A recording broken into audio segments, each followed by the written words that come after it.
Hey, good afternoon, everybody. Good afternoon. I'm just a lead up to introduce Susan Beiswitz, but I just wanted to say the 4th anniversary of Dobbs, and here we are in Pride Month, and it's the 250th anniversary of our country, and I'm hearing a lot of sermons about the importance of freedom and liberty, and yet I look what's going on in Washington, D.C., coming out of the White House, and people are encroaching on our freedoms and our liberties. I think that's what the Dobbs decision was all about, taking away our rights that have been established a long time. Here in the state of Connecticut, when it comes to reproductive rights, we're the heart and soul, going back to the Griswold decision in the 60s, and then Roe v. Wade in the 70s. And 50 years later, we thought that was established law. And nobody gets between a doctor and her patient. Nobody, no federal bureaucrat, no politician. Just leave us alone. I think that's what it means. Leave us alone. And then we saw 50 years of precedent turned over the Dobbs decision, not here in Connecticut. You know, Susan and I and Justin and the legislature, we're standing up. We're making sure those rights are protected here in our state, and making sure that doctors are protected with shield laws so nobody from another state can come after us. If they're providing a reproductive care and abortion rights for citizens or people coming from outside of our state, or, by the way, care for our transgender and LGBTQ community. Leave us alone. That's what we're trying to step up and say right now. You know, right now there are a lot of risks to this community, and we're not going to let them happen. We're standing up for each and every one of you. As I said the day after Donald Trump was elected, I want our Hispanic kids to know we love them and welcome them, and we want them coming into school the next day. And I say same thing for our trans kids. We love you and welcome you.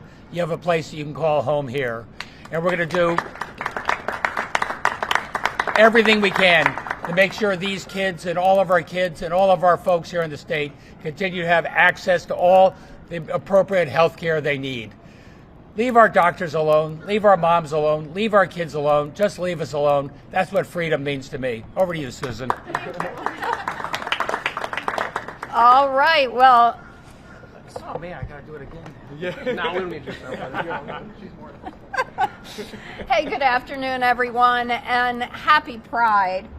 And here we are to remember something that happened 4 years ago on this day, which was that the Supreme Court issued the Dobbs decision that stripped away a constitutional right that people in our country had for more than 50 years.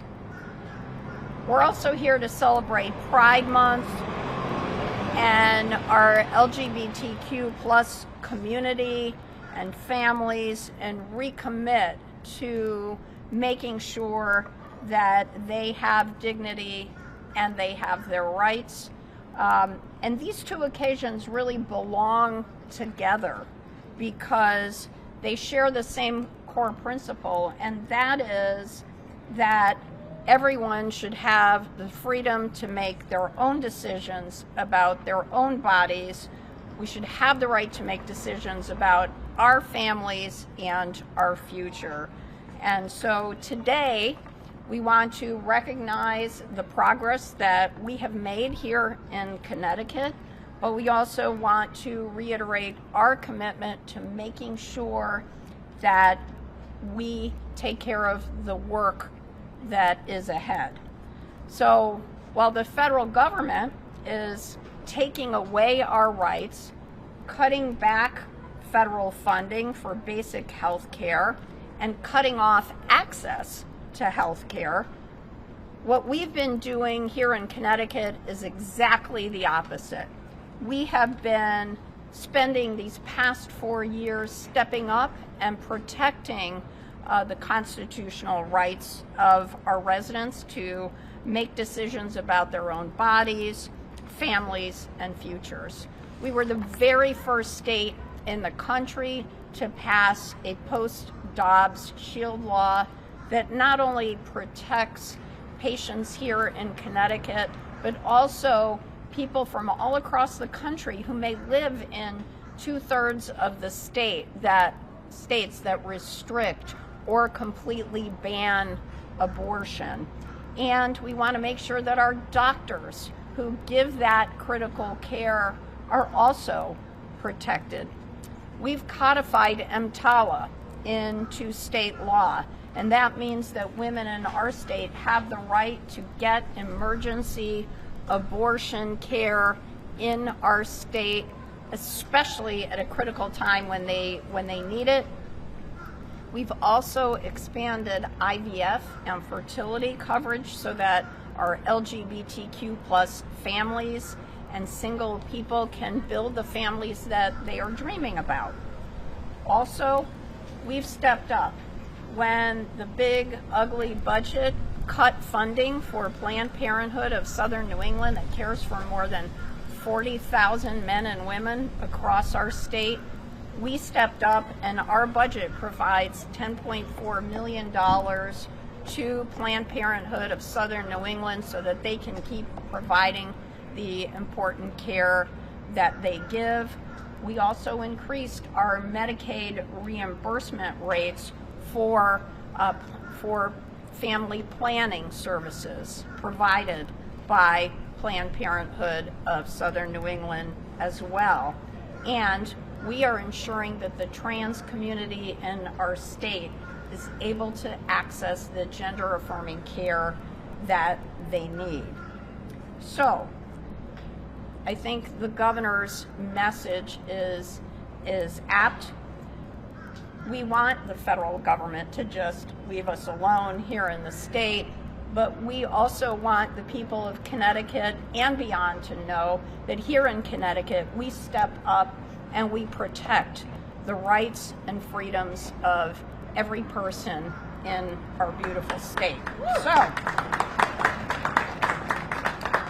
So with that, what we're going to do is we are going to introduce some advocates and some speakers who are going to talk about our state's commitment to abortion as health care and continued safe access to reproductive health care. So with that, I would like to introduce the fiercest advocate for reproductive rights in our state, Gretchen Raffa of Planned Parenthood of Southern New England. Thank you. Thank you, Lieutenant Governor. Good afternoon. My name is Gretchen Raffa, Chief Policy and Advocacy Officer with Planned Parenthood Votes Connecticut. I'm so grateful to be here today with Governor Lamont. Hello, Governor, Lieutenant Governor Bysowitz today, and some of our elected champions and leaders. And I want to thank this administration for your steadfast leadership and unwavering commitment to protecting and expanding reproductive rights and LGBTQ plus rights here in Connecticut. Yes, I am so thrilled to be here today in front of my city's Pride Center with my mayor and, really honoring what Pride Month is about as we, really focus in and honor the history and the legacy of the resilience, of the power, of the resistance of the LGBTQ plus community. Because as relentless attacks on reproductive health and rights and gender-affirming health care continue to intensify nationwide, it is clear that Connecticut continues to be a true leader in defending our freedoms, our reproductive freedom and our bodily autonomy, and that our work to win back our rights and our freedoms is dependent on the fierce commitment of not only our elected leaders, but our advocates. And the state level advocacy that we do is so incredibly urgent and has been urgent. And what we have to do is remember that we are dreaming much bigger than what we lost 4 years ago. We are dreaming of a vision of a country where each and every individual has full control and decision making over their bodies, lives, and futures. Like so many of us, I remember where I was 4 years ago when the U.S. Supreme Court overturned and really robbed us of our constitutional right to abortion when they overturned Roe v. Wade. The court's reckless and dangerous decision continues to endanger lives across the country. Every day, more people are hurt, more families are broken, and more people's lives are upended because millions of people, nearly 40% of women of reproductive age, including more than half of Black women, plus trans and non-binary people live in the 20 states that have either severely restricted or banned abortion, blocking them from getting the essential health care they need and deserve. And it's not just about overturning Roe. Anti-abortion politicians and activists are relentless in their continued attacks on mifepristone, the pill that has been safely used by over 7.5 million people for medication abortion and backed by decades of overwhelming body of research and peer-reviewed studies. And determined to ban abortion across the country, including in states where abortion is legally protected, like Connecticut. Last summer, as you heard from the Lieutenant Governor, President Trump and his Republican backers in Congress passed a law defunding Planned Parenthood for 1 year. They did this to try to deny care for patients, including over 25,000 Husky Health patients here in Connecticut, from using their Medicaid insurance to access preventative health care like cancer screenings, birth control, wellness exams, and more. And since then, more than 20 Planned Parenthood health centers across the nation have been forced to permanently close. The cruelty of this administration and Congress is the point, denying care and causing chaos and confusion for patients everywhere. But here in Connecticut, we're fortunate to have elected leaders who recognize the urgency and the real threats to our reproductive health care and rights that are coming from anti-abortion and anti-Planned Parenthood opponents, as well as the real threats to our communities and our democracy, right? So again, we're extremely grateful to the governor, lieutenant governor, Senate and House leadership, and our legislative champions for all they've done over the past 4 years since the Dobbs decision to expand access to care and invest critical one-time allocations for Planned Parenthood of Southern New England to ensure healthcare access is protected for Planned Parenthood patients here in our state, including investing an emergency allocation to backfill that blocked federal funding so that everyone that needs care can get it at their trusted Planned Parenthood provider. Yet we know the fight to protect Planned Parenthood patients' access to care is far from over. House Republicans in Congress want to permanently defund Planned Parenthood, making it harder for everyone, everywhere to get an abortion. Their goal is to end abortion nationwide by shutting down the largest abortion provider in our country. So on this anniversary of Dobbs, it's clearer than ever that it's on all of us to fight back to protect everyone's right to get the sexual and reproductive health care they need, when they need it and where they need it. And the Trump-Vance administration is doing everything they can to shut us down, but they certainly, and they never will, shut us up. We're going to continue to fight back, whether it's against abortion bans, gender-affirming care bans, or IVF bans. Planned Parenthood organizations will never stop working to get the people the care and information they need and making sure that everyone, everywhere, is free to make their own decisions about their bodies and their futures. Thank you so much. All right, it is my privilege to introduce our fabulous State Treasurer, Eric Russell. So good afternoon, everyone. My name is Eric Russell. I'm the State Treasurer here in Connecticut, and it is great to be here with you during Pride Month and great to be here in New Haven. 4 years ago, the Supreme Court's decision in Dobbs changed the landscape of healthcare access and changed it all across the country. Overnight, in many states and obviously in the months and years to follow, access to reproductive care was stripped away, forcing families and individuals to make incredibly difficult and personal decisions about their circumstances, and in many cases stripped the right to make that decision away. And in the face of that uncertainty, Connecticut made a very different choice. We saw that as Connecticut has continued to be a leader in access to reproductive health care, in access to gender-affirming and LGBTQ health care, we did the same thing in this situation and stepped up and led. And over the past 4 years, we've seen Connecticut enact a number of measures to safeguard access to care. We've protected funding around reproductive health care services, fertility services, and gender-affirming care. As we think about who's going to be most impacted by these changes across the country, though, we know, as we've seen with this administration's cuts to healthcare funding, as we've seen cuts to food assistance programs and housing assistance programs, it is the most vulnerable that end up most harmed under this administration. And so we know who's being most limited right now are going to be women of color. It's going to be members of the LGBTQ community trying to access reproductive health care. And this is consistent with attacks that we've seen against the LGBTQ community more broadly.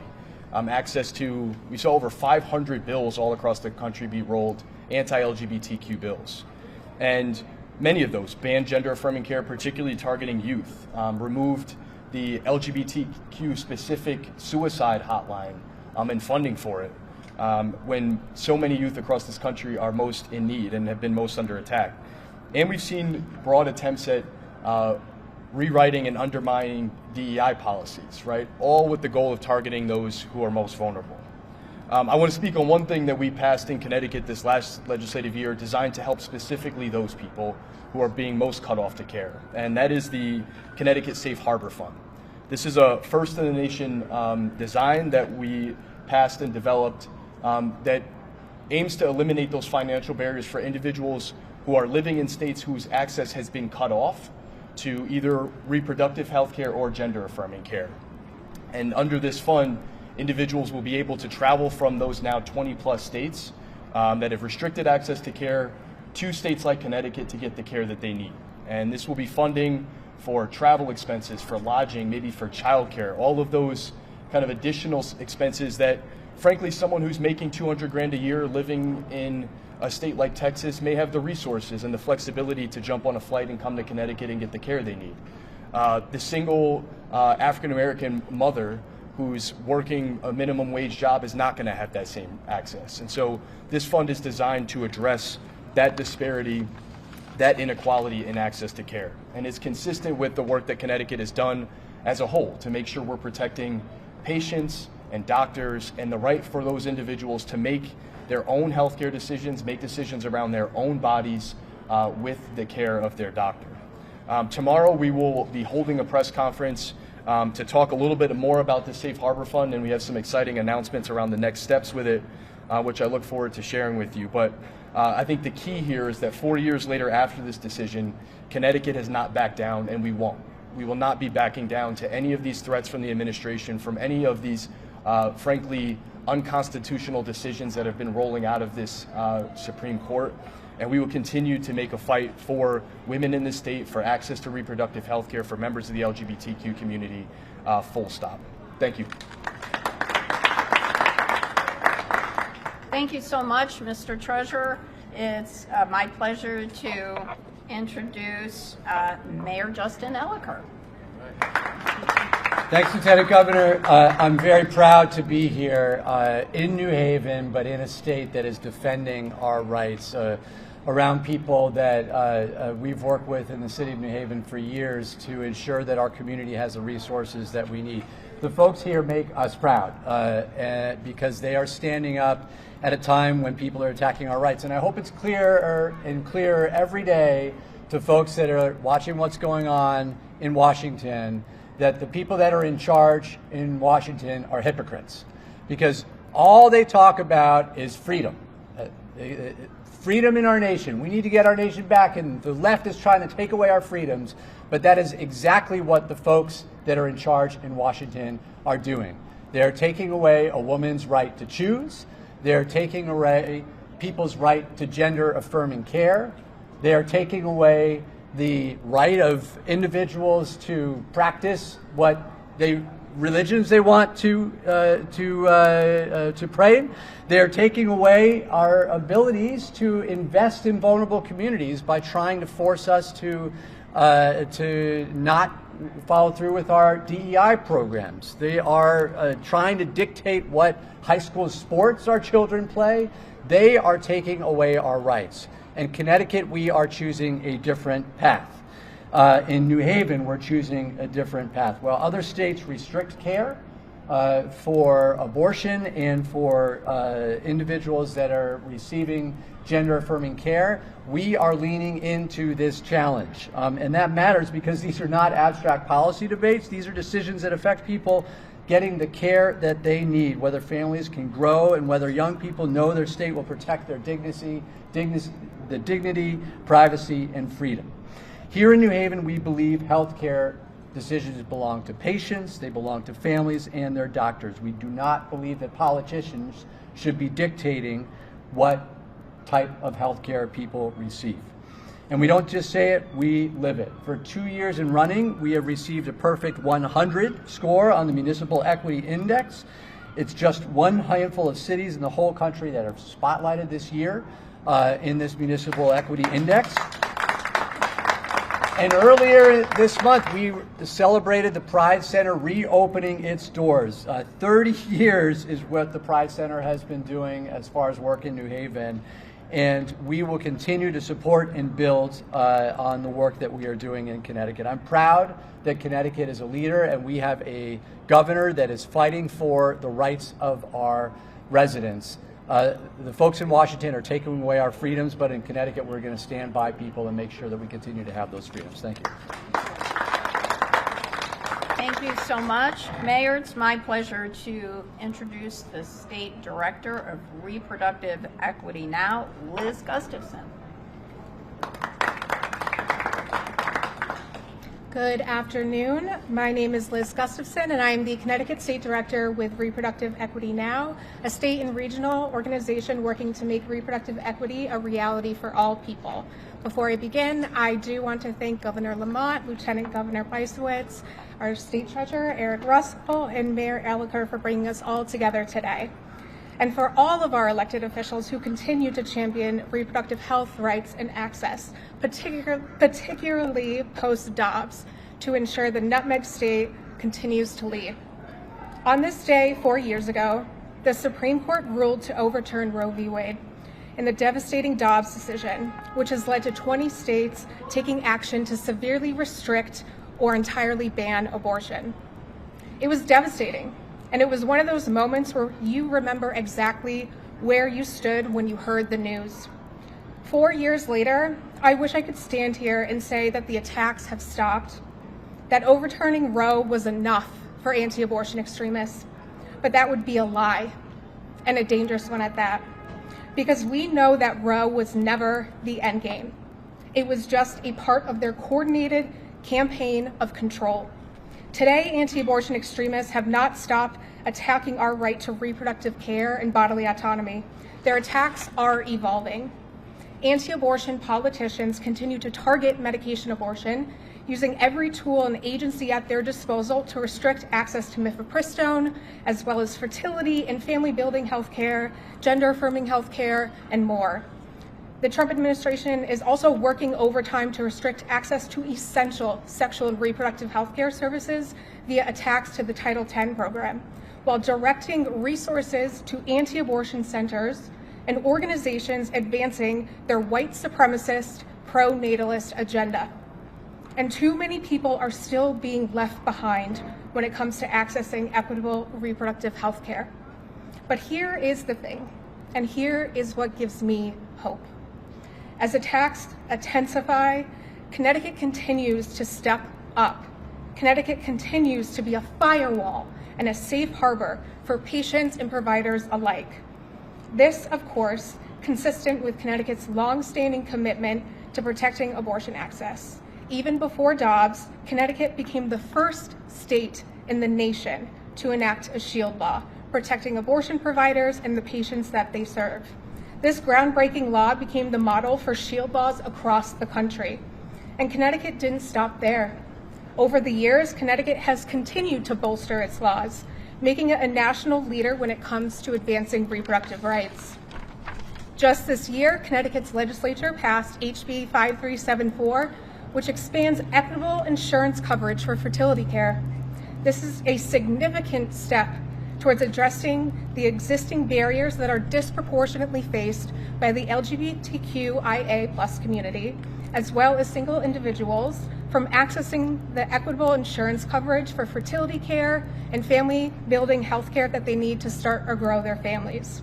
It's bold actions like these and many others which have helped shatter anti-abortion extremist hopes that overturning the federal right to abortion through the Dobbs decision would end access to abortion, family-building health care, and gender-affirming health care, and more altogether.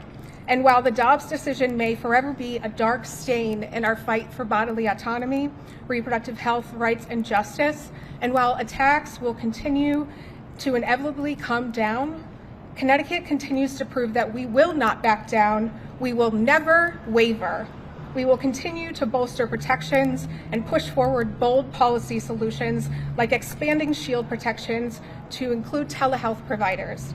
We will continue to meet this moment and moments to come so that patients, both here and across the country, can access the essential health care that they need and that they deserve. Thank you.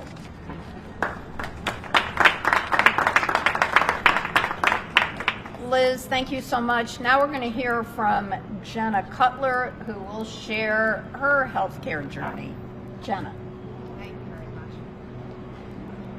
Hi, everyone, and happy Pride. I think someone's just running off to get my children, though, they'll make the real story here. But I want to thank everybody for having us here today and for hearing our story of my reproductive journey. My wife and I, about 7 years ago, we made the joyful decision to expand our family, have children, but that joyful decision did come with a burden, a significant financial burden, as we were not covered under insurance at that time.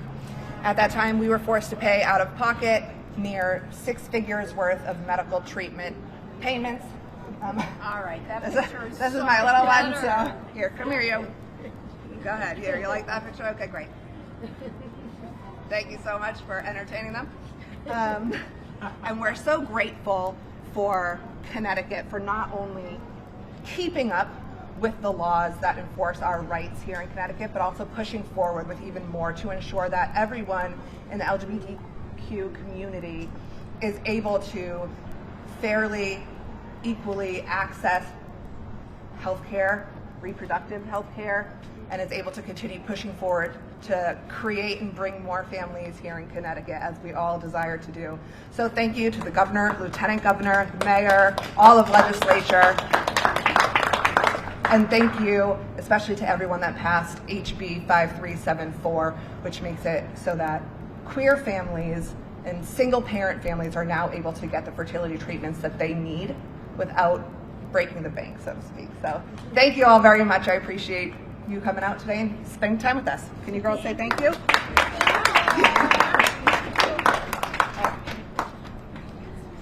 So now we'll hear from Equality Connecticut, and their director, Matt Lundstrubis, has a few words. Thank you, Lieutenant Governor, Governor Lamont, Treasurer Russell. It's great to be here with you today on this beautiful New Haven afternoon. My name is Matt Lundstrubis, and I'm the Executive Director of Equality Connecticut.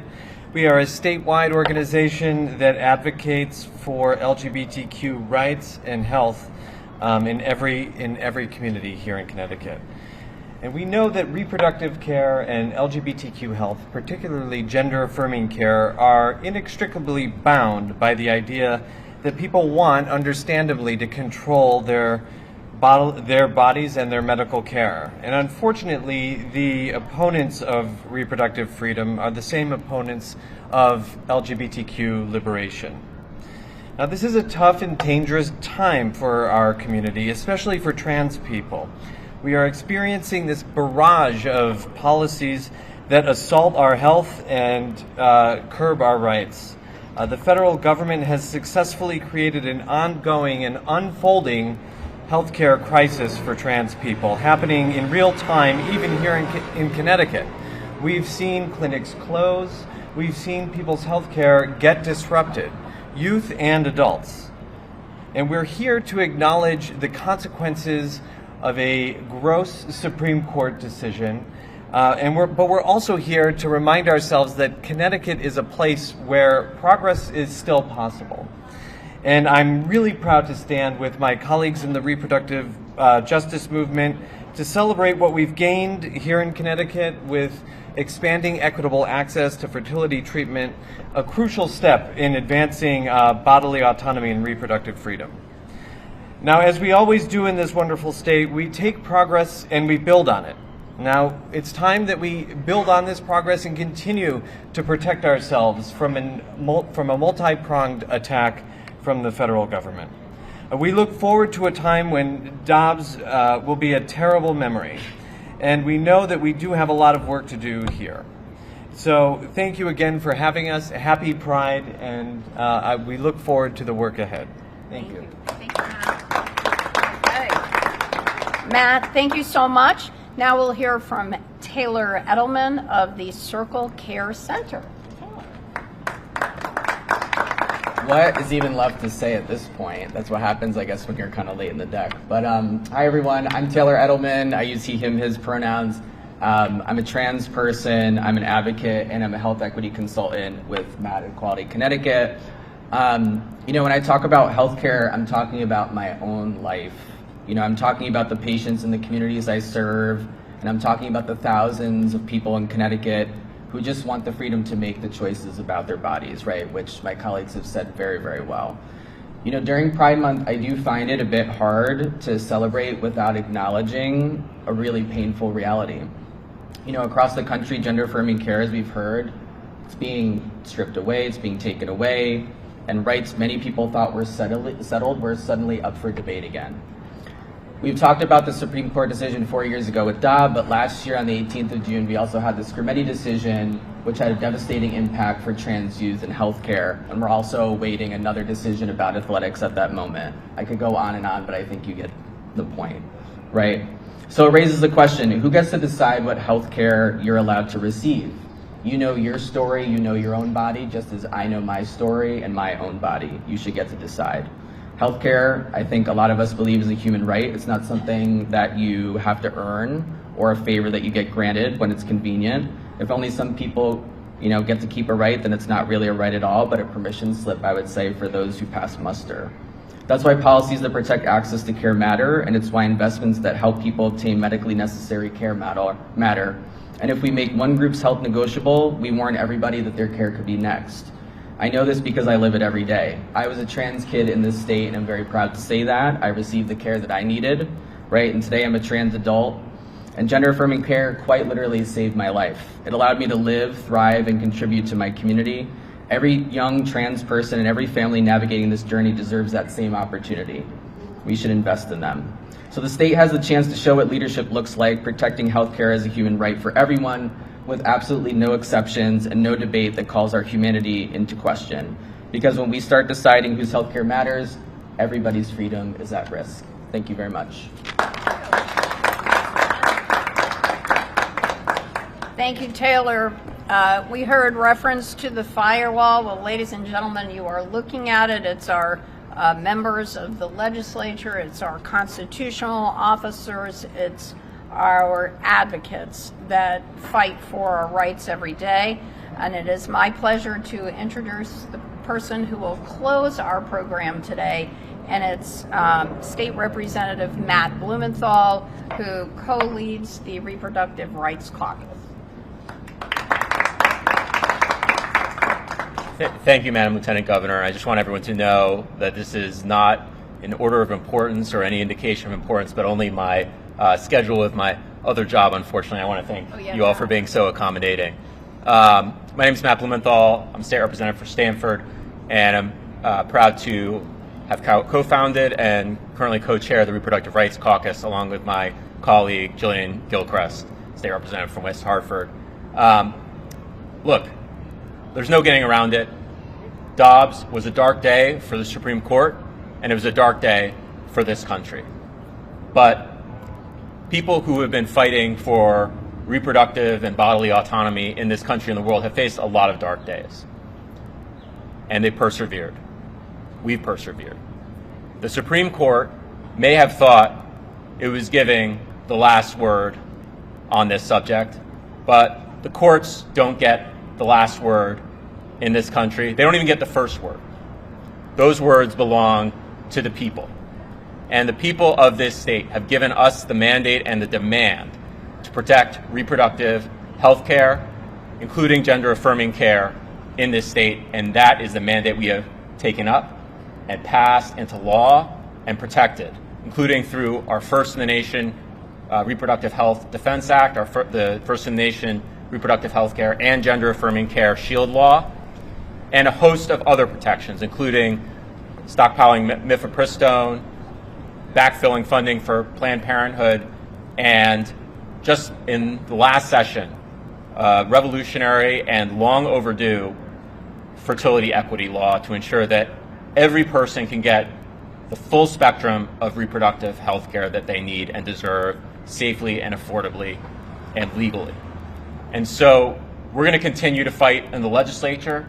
I know that we have a lot of allies here in this firewall to ensure that these rights are protected so that everyone, whether you live in New Haven or New Canaan, can get the safe, legal, and affordable reproductive health care that you deserve.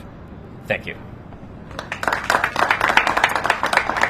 All right. Well, we thank all of our great speakers, and we appreciate our media partners, and we will take on-topic questions from any of our experts.